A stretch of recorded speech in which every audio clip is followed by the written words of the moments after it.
Ya, puji Tuhan. Saat ini saya akan membagikan tentang membangun roh ya. Kenapa kita harus membangun roh? Supaya kita tetap kuat dan dapat bertahan untuk menghadapi situasi seperti apapun. Saat ini keadaan bukan semakin baik, tetapi keadaan semakin memburuk ya. Secara dunia itu memburuk. Kita harus menghadapi banyak masalah, krisis ekonomi, krisis kesehatan, krisis keamanan, semuanya harus kita lalui. Ketika kita menghadapi segalanya, sudah pasti kita harus mendekat kepada Tuhan kita Yesus Kristus. Kita harus mempunyai landasan yang kuat, iman kita harus kuat. Jangan kita terpengaruh oleh situasi apapun. Dalam situasi seperti apapun, roh kita harus tetap menyala. Karena itu kita harus benar-benar membangun roh kita di dalam landasan yang kuat itu. Bagaimana roh kita bisa tetap menyala kalau kita sendiri tidak membangun roh kita di dalam roh dan kebenaran. Sehingga roh kita tetap kuat di dalam menghadapi situasi seperti apapun. Sejak kami hidup bersama dengan Roh Kudus, kami belajar untuk selalu bekerja sama dengan Roh Kudus dalam segala hal. Pada saat itu juga Tuhan berkata, kamu akan diperkaya dalam segala macam kemurahan yang membangkitkan, kamu akan diperkaya dalam segala macam kemurahan yang membangkitkan syukur kepada Tuhan. Sejak saat itu, saya menerima perkataan Tuhan dan Tuhan membukakan begitu banyak masalah, begitu banyak rahasia-rahasia yang tersimpan. Misalnya tentang perjanjian darah. Melalui perjanjian darah itu, Tuhan menyatakan bahwa dosa kita sudah ditebus darah Yesus. Tuhan Yesus sudah melakukan penebusan dan mengampuni kita karena darahnya ada perdamaian bagi kita. Itulah sebabnya kita perlu bahkan harus melakukan perjanjian darah. Perjanjian darah ini ada tertulis dalam Matius 26 ayat 28. Matius 26 ayat yang ke-28. Demikian bunyinya. Sebab inilah darahku, darah perjanjian yang ditumpahkan bagi banyak orang untuk pengampunan dosa. Perjanjian darah merupakan pusat kehidupan bagi kita, pribadi lepas pribadi. Juga bagi keturunan kita ya. Kalau kita sudah mengenal Tuhan, pasti keturunan kita juga harus mengenal Tuhan. Dan perjanjian darah ini akan turun ke anak cucu kita. Perjanjian Tuhan itu juga melindungi kita. Sebab Tuhan menjadi tuan rumah. Dan kita diproteksi oleh tuan rumah. Dimanapun kita berada, Tuhan selalu melindungi, menjaga, memberkati kita. Jadi jangan pernah gentar dimanapun kita berada, kemanapun Tuhan mengirim, Tuhan akan menyertai kita. Karena itu adalah janji Tuhan di dalam kehidupan kita.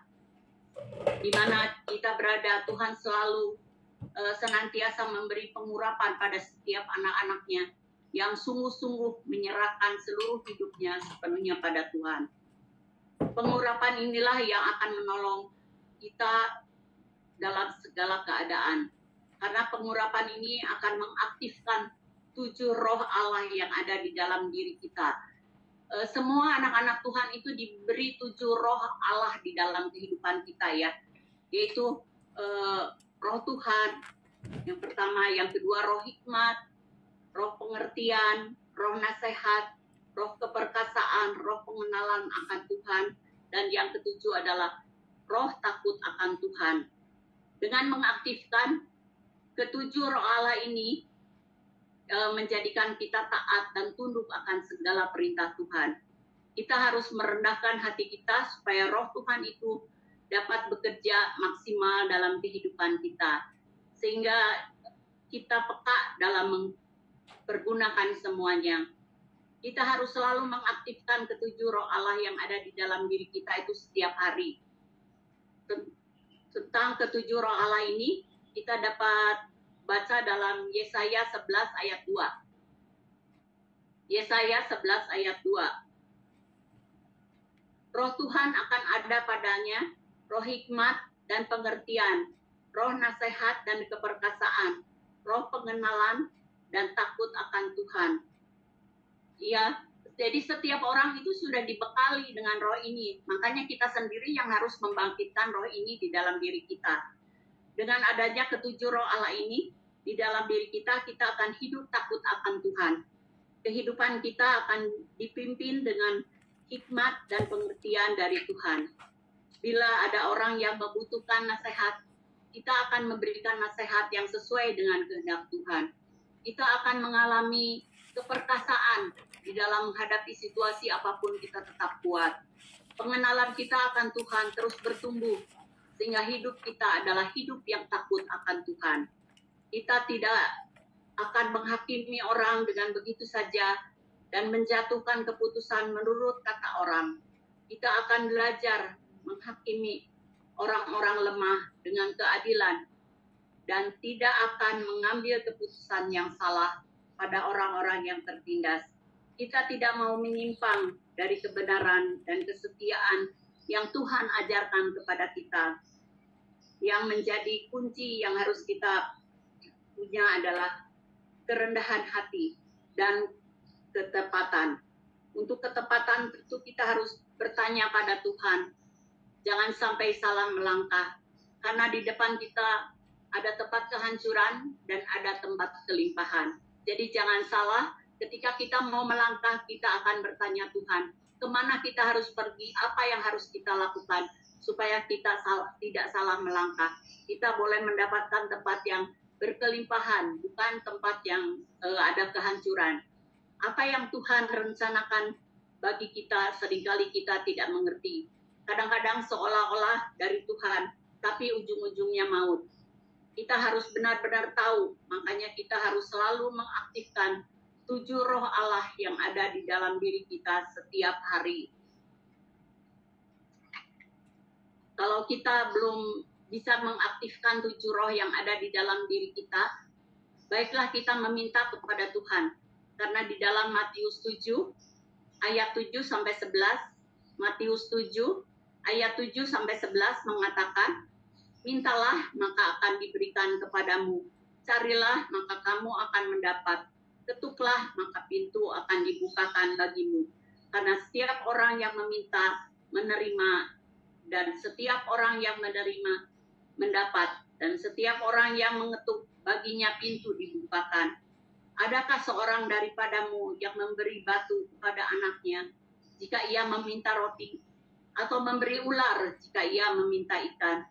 Jadi jika kamu yang jahat tahu memberi pemberian yang baik kepada anak-anakmu, apalagi Bapamu yang di surga, Ia akan memberikan yang baik kepada mereka yang meminta kepadanya. Meminta dengan motivasi yang benar, bukan untuk kepentingan diri sendiri, bukan untuk mencari keuntungan sendiri. Pasti Tuhan akan mendengar semua permintaan kita. Jangan ada keraguan-raguan kalau kita meminta kepada Tuhan, karena Tuhan juga melihat hati kita. Dia tahu kesungguhan hati kita. Kalau kita meminta untuk kepentingan yang baik dan bukan untuk ambisi dan kepentingan diri kita sendiri, pasti Tuhan memberi apapun yang kita minta. Di ayat yang ke-8 berkata, karena setiap orang yang meminta menerima, dan setiap orang yang mencari mendapat, dan setiap orang yang mengetuk baginya pintu akan dibukakan. Jadi Tuhan akan selalu mendengar setiap keluh kesah kita. Tuhan mendengar setiap permintaan kita. Tuhan mendengar setiap jeritan kita. Dia akan membukakan segala sesuatu yang terbaik bagi kita. Jadi jangan pernah ragu-ragu. Kita itu sangat membutuhkan ketujuh roh Allah itu aktif di dalam diri kita, supaya kita boleh hidup dengan roh yang menyala-nyala di dalam diri kita. Saya mau menyaksikan juga bagaimana awal pelayanan kami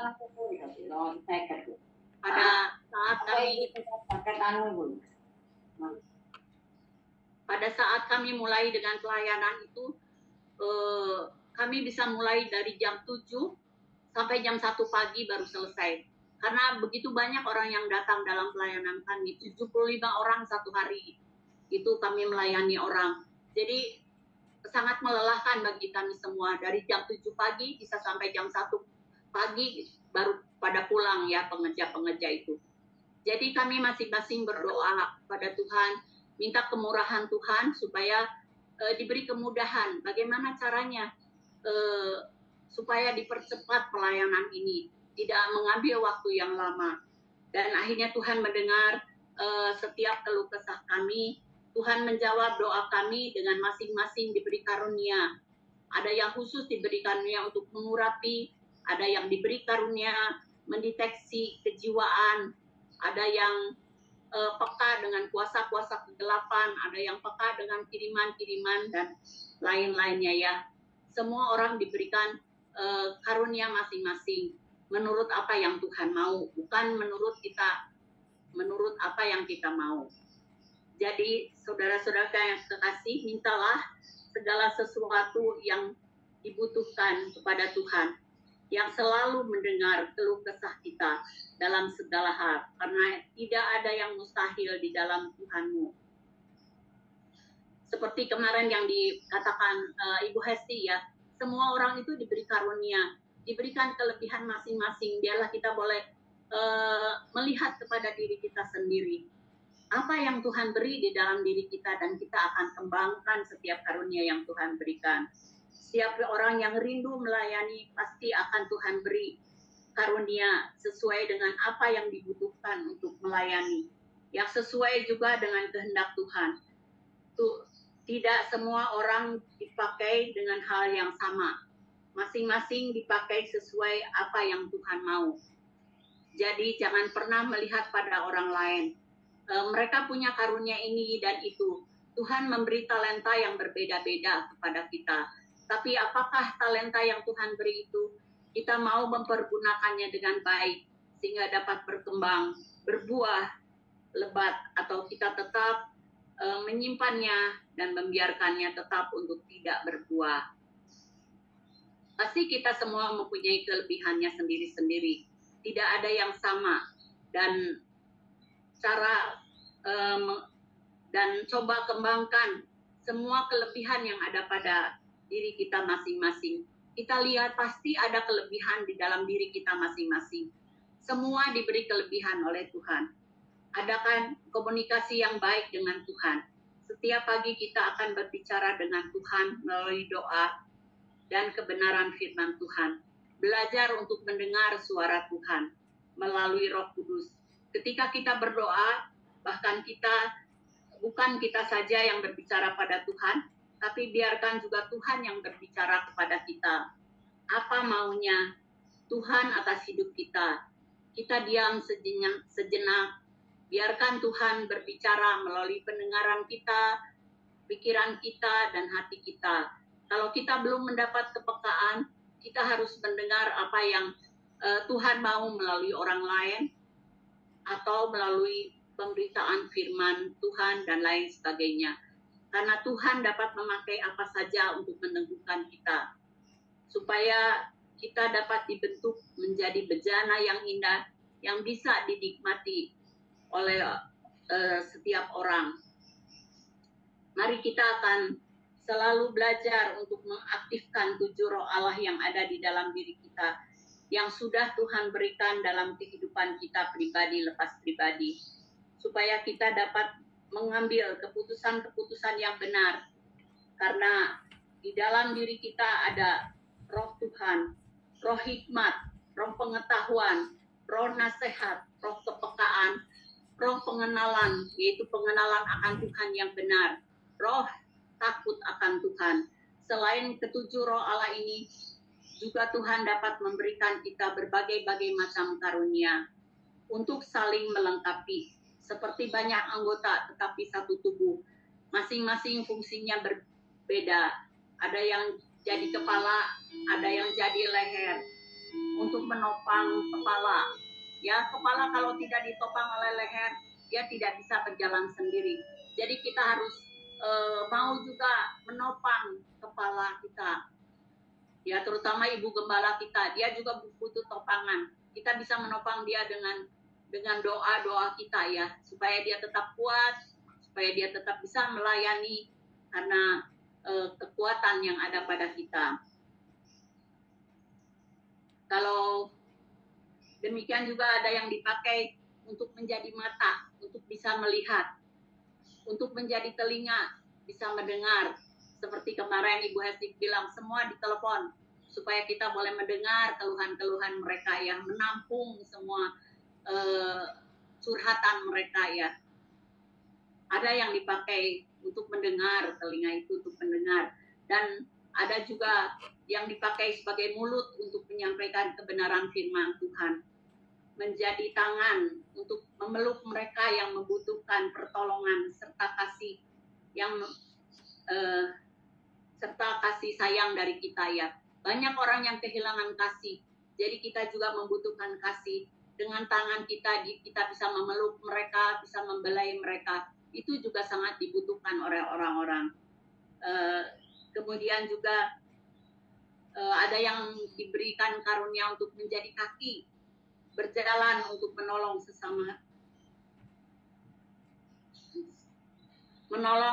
sesama serta untuk menyampaikan kabar baik. Kalau tidak ada yang menjadi kaki, tidak ada yang jalan untuk menyampaikan kebenaran firman Tuhan, itu juga akan ada kekurangan.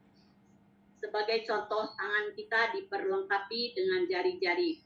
Masing-masing juga ada fungsinya sendiri. Kalau jari kita tidak lengkap, tentu saja ada yang kurang. Masing-masing jari ada fungsinya sendiri-sendiri. Misalnya kelingking untuk apa, jari manis untuk apa, jari tengah untuk apa, telunjuk untuk apa, dan ibu jari untuk apa. Masing-masing punya fungsinya masing-masing, ada kelebihannya masing-masing. Jadi kita tidak pernah tahu. Jadi diri kita sendiri yang merasakan Tuhan memberi karunia kita itu sebagai apa. Tetapi kita tahu pasti semuanya mempunyai fungsi masing-masing dan semuanya berguna untuk saling memperlengkapi. Jadi satu anggota, satu tubuh, kita semua saling membutuhkan satu dengan yang lain. Biarlah kita belajar untuk mengembangkan setiap karunia yang Tuhan berikan di dalam diri kita. Mulai sekarang kita boleh berdiam diri di hadapan Tuhan, mencari kehendak Tuhan, dan melihat apa yang Tuhan beri di dalam diri kita, kelebihan apa yang Tuhan beri di dalam diri kita. Demikian juga dengan kita semua yang hadir dalam Zoom ini, semua diberi tugas masing-masing menurut kasih karunia Tuhan yang Tuhan berikan pada kita. Mari kita baca dalam 1 Korintus 12 ayat 4 sampai 11. 1 Korintus 12 ayat 4 sampai 11. Ada rupa-rupa karunia tetapi satu roh, dan ada rupa-rupa pelayanan tapi satu Tuhan. Dan ada berbagai-bagai perbuatan ajaib, tetapi Allah satu yang mengerjakan semuanya dalam semua orang. Tetapi kepada tiap-tiap orang dikaruniakan pernyataan roh untuk kepentingan bersama. Sebab kepada seorang roh memberikan karunia untuk berkata-kata dengan hikmat, dan kepada yang lain roh yang sama memberikan karunia berkata-kata dengan pengetahuan.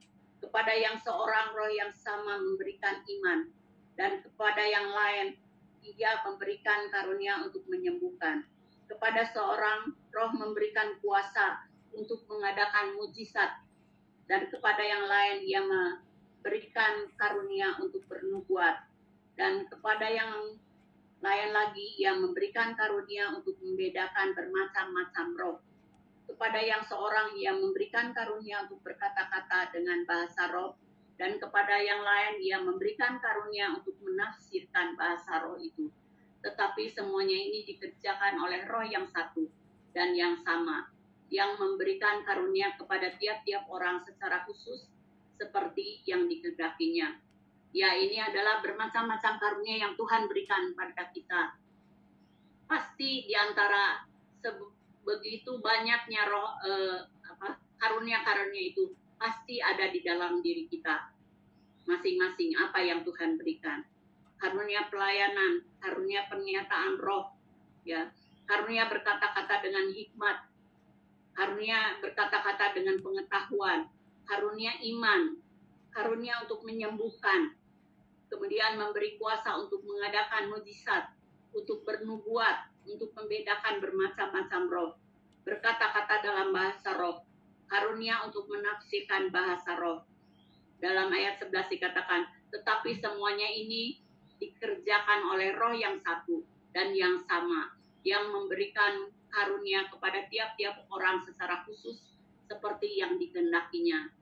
Jadi kalau kita dipakai Tuhan, pasti semuanya sama ya, tujuannya sama, karena Tuhan kita adalah Tuhan satu. Jadi semua yang Tuhan kerjakan itu semuanya baik untuk kita. Jangan kita menutup hati kita untuk pekerjaan roh, karena roh itu memberikan kekuatan, hikmat, dan memberi jawaban bagi setiap pergumulan kita. Jadi setiap orang yang ada di Zoom ini mempunyai fungsi masing-masing. Ada yang semuanya tidak sama ya, masing-masing di dalam dirinya diberikan karunia-karunia yang Tuhan mau. Biarlah apa yang Tuhan tanam di dalam diri kita itu boleh berbuah-buah. Seperti orang yang diberikan talenta 1, ada yang diberi talenta 2, ada yang diberi talenta 5. Yang satu itu dia tanam, talenta itu dia tanam dan tidak berbuah sama sekali. Tetapi yang diberi talenta 2 dan 5 itu dia kembangkan sehingga berbuah-buah dan menghasilkan 2 kali lipat ya. Biarlah kita semua boleh melakukan apa yang Tuhan beri di dalam diri kita. Pertama, kita akan membangkitkan 7 roh kita, kemudian kita akan menerima setiap karunia yang Tuhan beri di dalam diri kita. Itu sangat berguna bagi kita untuk bisa melayani orang lain. Kita boleh menjadi berkat bagi orang lain, dan kita tidak akan membiarkan setiap karunia dan talenta yang Tuhan beri itu tinggal diam di dalam diri kita, tetapi kita akan kembangkan menjadi berkat bagi orang banyak dan boleh membawa jiwa-jiwa untuk datang kepada Tuhan. Tuhan memberkati. Amin. Mari kita berdoa.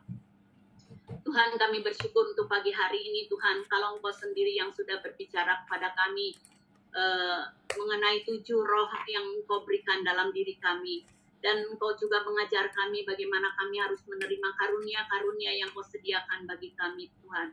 Ajar kami untuk mengembangkan itu semua supaya menjadi berkat bagi orang-orang lain. Banyak orang-orang yang membutuhkan kasih karunia daripadamu, Tuhan. Banyak orang-orang yang belum terjangkau, Tuhan. Biar kami Engkau pakai sebagaimana yang Kau mau, Tuhan. Mari saat ini Engkau mengedangkan tangan-Mu di atas kami, penuhkan urapan-Mu di atas kami, Tuhan. Biar urapan Allah itu terus mengalir di dalam diri kami, Tuhan. Urapi kami, bangkitkan roh kami, Tuhan. Bangkitkan semangat kami, supaya kami boleh menjadi berkat bagi siapapun yang membutuhkan, Tuhan. Kami tidak membiarkan diri kami tidak berkembang, tapi akan berkembang seturut dengan kehendak-Mu. Kami akan memakai setiap karunia dan talenta yang Kau berikan itu untuk menjangkau jiwa-jiwa, untuk menjadi berkat bagi orang banyak, Tuhan. Terima kasih Tuhan untuk kebenaran firman-Mu ini. Biar kami semua boleh menjadi pelaku-pelaku firman, Tuhan.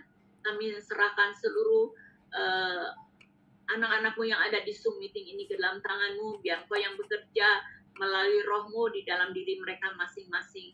Berikan pikiran Kristus di dalam diri mereka, sehingga mereka juga boleh merasakan apa yang Kau tanam di dalam diri mereka. Ada kelebihan, ada karunia yang Kau berikan. Biar kami semua boleh belajar untuk mengembangkan semuanya. Kami serahkan semuanya ke dalam tangan-Mu, dalam nama Yesus kami berdoa. Amin. Kami serahkan kepada Panando. Ya, puji Tuhan, Ibu Yulia. Tuhan berkati untuk pelayanannya hari ini. Tambah dipakai Tuhan lebih luar biasa lagi. Dan saya percaya semua kita yang ada di streaming ini, 39 orang, akan mengalami berkat-berkat spesial dari Tuhan. Saya ucapkan selamat datang kepada yang baru bergabung. Ada Ibu Iren, selamat datang. I miss you. Tuhan berkati selalu dalam pelayanan, dipakai Tuhan lebih luar biasa lagi. Terus masih ada lagi, kayaknya ada Pak Abraham Daniel dengan rambut yang baru. Puji Tuhan, haleluya. Bapak Ibu, ada pengumuman untuk Natal kita di tahun ini. Akan ada rapat Natal di masing-masing Persekutuan Doa Dorea. Jadi kalau Bandung akan rapat sendiri dengan Bandung, ya. Kalau Semarang juga akan rapat sendiri dengan Semarang, Bali, Surabaya. Dan nanti rapatnya saya akan buka di Zoom masing-masing Dorea ya. Dan nanti mungkin akan membicarakan, kalau tanggal sudah paten ya setiap Dorea itu, karena kalau kita berubah tanggal nanti saya yang bingung untuk mengatur jadwal-jadwal Dorea di seluruh Indonesia. Kemudian untuk masalah kostum, saudara, kalau saudara ingin pakai kostum seragam Dorea dengan warna-warni, boleh menghubungi kami, karena di Bandung kita sudah ada langganan untuk pembuatan kaos, dan kostumnya sangat bagus dengan bertuliskan Dorea. Dan kemudian kalau saudara ingin mendengar khotbah dari Ibu Yulia pada pagi hari ini, silakan saudara buka di link Dorea Ministry atau Hesti Lumintang. Ya, silakan saudara buka, silakan di subscribe, di like, di komen, dan jangan lupa HP-nya dibanting supaya dapat HP baru. Amin. Ya, oke. Tuhan memberkati kita semuanya. Saya serahkan waktu selanjutnya kepada Ibu Fani untuk pengumuman. Amin.